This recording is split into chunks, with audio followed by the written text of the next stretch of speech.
नमस्कार,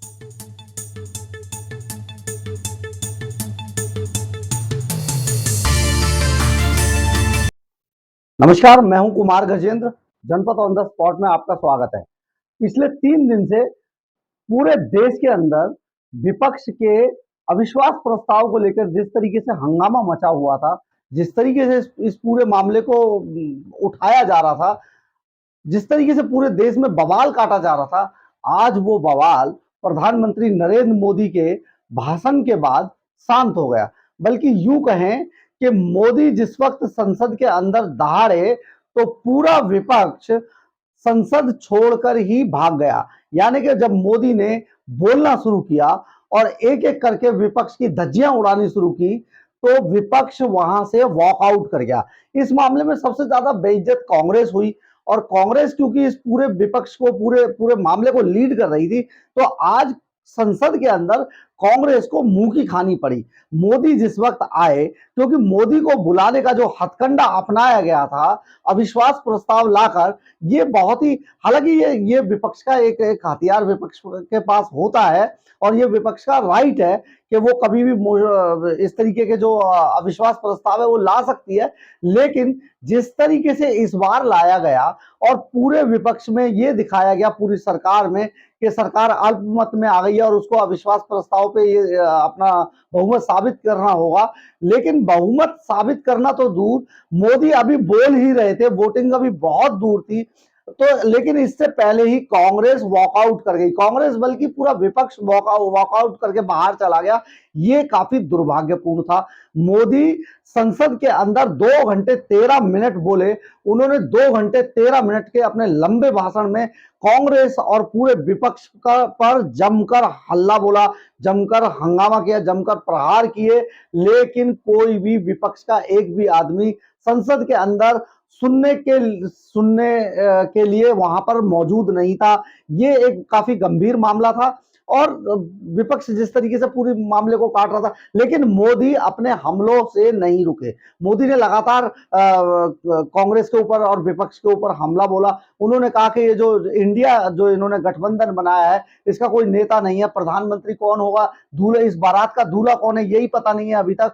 तो ये भी एक बड़ा गंभीर मामला था। उन्होंने इसके अलावा कहा कि ये जो गठबंधन बनाया गया है, यूपीए का अंतिम संस्कार किया गया है। यानी कि यूपीए, जिस दिन इंडिया गठबंधन बनाया जा रहा था, विपक्ष उस दिन समझो यूपीए का जो पहले जो यूपीए भ्रष्ट था उसका अंतिम संस्कार कर रहा था विपक्ष। तो ये सारी चीजें जिस तरीके से की गई, उन्होंने एक एक करके काफी सारे मामले उठाए। उन्होंने ये भी बताया कि नॉर्थ ईस्ट पे जिस तरीके से इन्होंने बवाल काटा है, उस तरीके से नॉर्थ ईस्ट हमारा जिगर का टुकड़ा है। मोदी ने बहुत स्पष्ट कहा कि नॉर्थ ईस्ट हमारे जिगर का टुकड़ा है, और हम इस जिगर के टुकड़े को किसी भी रूप में कहीं पर भी इसको फेल नहीं होने देंगे। और इसके लिए वहां पर हम प्रयास कर रहे हैं कि जल्द से जल्द वहां पे शांति बहाल की जाए, किसी भी तरीके से वहां पूरे मामले को संभाला जाए।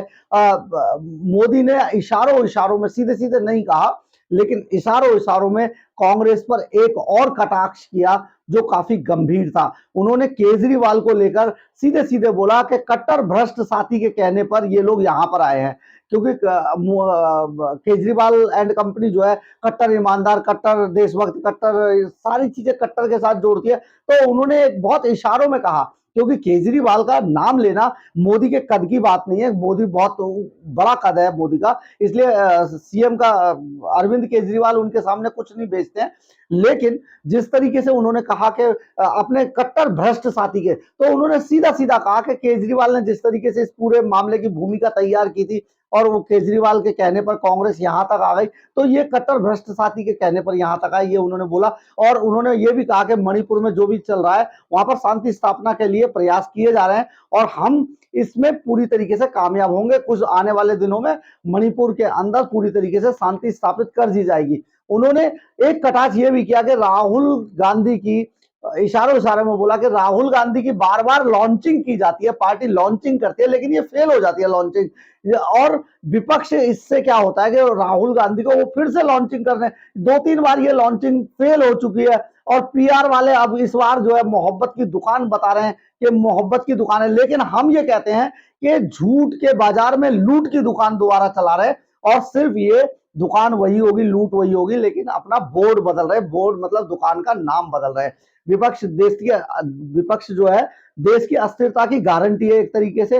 इंडिया गठबंधन बनाकर इन्होंने यूपीए का अंतिम संस्कार कर दिया है, ये भी इन्होंने कहा। इसके अलावा मोदी ने अपने इतने लंबे चौड़े भाषण में, 2 घंटे 13 मिनट के भाषण में, हॉल और एलआईसी जैसी कंपनियों के बारे में भी कटाक्ष किया। उन्होंने कहा जिन कंपनियों को इन्होंने एक समय पर बर्बाद बताया था, बड़े बड़े इन्होंने फोटो खिंचवा कर मोबाइल से डाले थे कि देखिए ये कंपनी बर्बाद हो गई है, वो कंपनियां आज हजारों करोड़ रुपए के मुनाफे में है। मोदी ने बहुत स्पष्ट कहा कि विपक्ष को एक सीक्रेट वरदान मिला हुआ है। सीक्रेट वरदान समझिए कि विपक्ष जब भी किसी को कहता है कि ये मर जाए, ये फेल हो गया, ये फ्लॉप हो गया, वही चीज फ्लॉप नहीं होती है, वो और ज्यादा तेजी से चल जाती है, मजबूत हो जाती है। इसका एक उदाहरण उन्होंने खुद की तरफ इशारा करते हुए कहा कि आप मुझे देख सकते हैं, मुझे रात दिन कोसते हैं, मुझे कहते हैं अब ये आगे नहीं चलेगा, अब ये बर्बाद हो जाएगा, बस यहीं तक है, लेकिन मैं लगातार यहां तक आया हूं और आज भी मोदी बन के खड़ा हूं इनके सामने, और इनके पास मेरा कोई जवाब नहीं है कि किस तरीके से आगे बढ़ेंगे, किस तरीके से सरकारों को आगे ले जाएंगे, क्या करेंगे। और यहीं से मोदी ने एक बार फिर इसी विपक्ष को कहा कि 2000 आप इस बार तो, क्योंकि पिछली बार भी मोदी ने कह दिया था कि अगली बार जब 2023 में आप अविश्वास प्रस्ताव लाए मेरे खिलाफ तो तैयारी करके आइएगा, लेकिन इस बार भी विपक्ष पढ़ के नहीं आया, तैयारी करके नहीं आया, और वो ऐसे ही चले आए बस उठ के, और मोहब्बत और दुकान और दंगा फसाद ये सारी चीजें को मुद्दे उठाते रहे। लेकिन मोदी ने यहीं से एक बार फिर कहा कि आप कोई बात नहीं, आप इस बार भी तैयारी करके नहीं आए, लेकिन जब 2028 में आप मेरे खिलाफ अविश्वास प्रस्ताव लेकर आए तो तब जरा पढ़ लिख कर आइएगा, पूरी तैयारी करके आइएगा। यानी कि कुल मिला के आज मोदी ने पूरे सदन के अंदर पूरे विपक्ष को धो डाला। विपक्ष को इस तरीके से उन्होंने 2 घंटे 13 मिनट में बोलते हुए एक एक मुद्दे को उठाया, एक एक बात को उठाया। उन्होंने मणिपुर से लेके और अकाल तख्त पे हमले तक के पॉइंट्स को पूरी तरीके से बताते हुए उजागर किया, और कांग्रेस की खामियों को सामने लाया गया। और इसी तरीके से विपक्ष को भी उन्होंने अस्थिर विपक्ष बताते हुए कहा कि इनका बहुत लंबा चौड़ा भविष्य नहीं है, ये सिर्फ किसी किसी के कहने पर बिना दूल्हे की बारात है जो आने वाले समय में फेल हो जाएगी। आइए देखते हैं प्रधानमंत्री नरेंद्र मोदी ने और क्या क्या बोला विपक्ष के खिलाफ।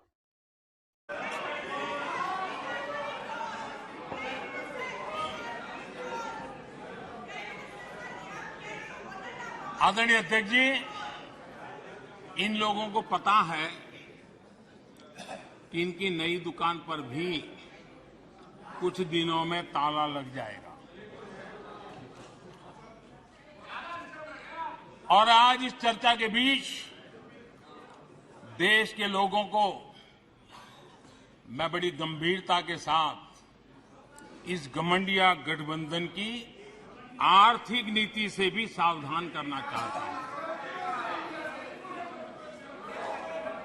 ये देश में ये घमंडिया गठबंधन ऐसी अर्थव्यवस्था चाहता है जिससे देश कमजोर हो और उसका सामर्थ्य बढ़ न पाए।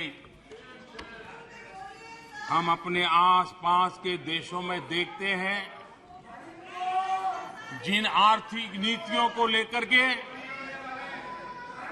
कांग्रेस के और साथी आगे बढ़ना चाहते हैं, जिस प्रकार से खजाने से पैसे लुटाकर वोट पाने का खेल खेल रहे हैं, हमारे आसपास के देश के हालात देख लीजिए, दुनिया के उन देशों की स्थिति देख लीजिए। और मैं देश को कहना चाहता हूं, इनसे सुधरने की मुझे कोई अपेक्षा नहीं है, वो जनता इनको सुधार देगी। आदरणीय अध्यक्ष जी, इस प्रकार की चीजों का दुष्परिणाम हमारे देश पर भी हो रहा है, हमारे राज्यों पर भी हो रहा है। चुनाव जीतने के लिए अनाप शनाप वायदों के कारण अब इन राज्यों में जनता के ऊपर नए नए दंड डाले जा रहे हैं, नए नए बोझ डाले जा रहे हैं, और विकास के प्रोजेक्ट्स बंद करने की घोषणा की जा रही है, विधिवत रूप से घोषणा की जा रही है। आदरणीय अध्यक्ष जी, ये गठबंधन गठबंधन की जो आर्थिक नीति है, उस आर्थिक नीतियों का मैं परिणाम साफ देख रहा हूं, और इसलिए मैं देशवासियों को चेतावनी, देशवासियों को सत्य समझाना चाहता हूं। ये लोग, ये गठबंधन, ये लोग भारत के दिवालिया होने की गारंटी है। भारत के दिवालिया होने की गारंटी है। ये इकोनॉमी को डुबाने की, ये इकोनॉमी को डुबाने की, ये डबल डिजिट महंगाई की, ये डबल डिजिट महंगाई की, ये पॉलिसी पैरालिसिस की, ये पॉलिसी पैरालिसिस की, ये अस्थिरता की, ये अस्थिरता की, ये करप्शन की, ये करप्शन की, ये तुष्टीकरण की, ये तुष्टीकरण की, ये परिवारवाद की, ये परिवारवाद की, ये भारी बेरोजगारी की, ये भारी बेरोजगारी की, ये आतंक और हिंसा की, ये आतंक और हिंसा की, ये भारत को 2 शताब्दी पीछे पहुंचाने की गारंटी है। आदरणीय अध्यक्ष जी, ये कभी भारत को टॉप 3 अर्थव्यवस्था बनाने की गारंटी नहीं दे सकते। ये मोदी देश को गारंटी देता है कि मेरे तीसरे कार्यकाल में मैं हिंदुस्तान को टॉप 3 की पोजीशन में लाके रहूंगा। ये मेरा देश को गारंटी है। ये कभी भी देश को विकसित बनाने का सोच भी नहीं सकते हैं। उस दिशा में ये लोग कुछ कर भी नहीं सकते हैं।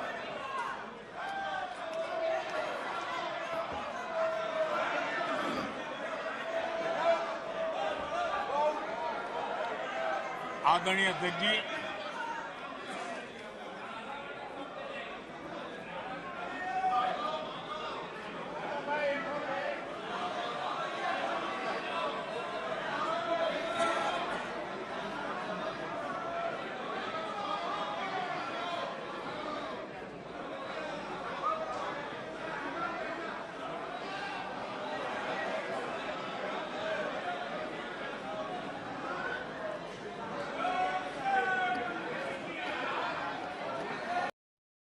आपने देखा होगा किस तरीके से नरेंद्र मोदी पूरे सदन के ऊपर छाए रहे। उन्होंने गिन गिन कर एक एक दुश्मन के खिलाफ एक एक पॉइंट बोला। ये एक बड़ी बात है मोदी के भाषण में। जब भी प्रधानमंत्री नरेंद्र मोदी आते हैं तो वो पूरी तैयारी के साथ आते हैं। उनको एक एक पॉइंट की नॉलेज होती है, एक एक पॉइंट की समझ होती है।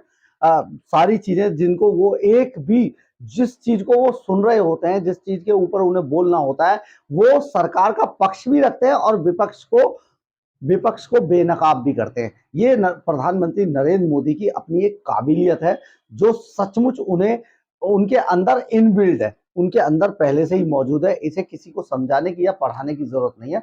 नरेंद्र मोदी प्रधानमंत्री तक के पद और कद पर जो पहुंचे हैं, सचमुच उनके अंदर ये काबिलियत है कि वो आज देश का नेतृत्व कर रहे हैं। अगर आपको मेरी खबर अच्छी लगी हो तो इसे लाइक, शेयर और सब्सक्राइब जरूर कीजिएगा। जय हिंद, जय भारत।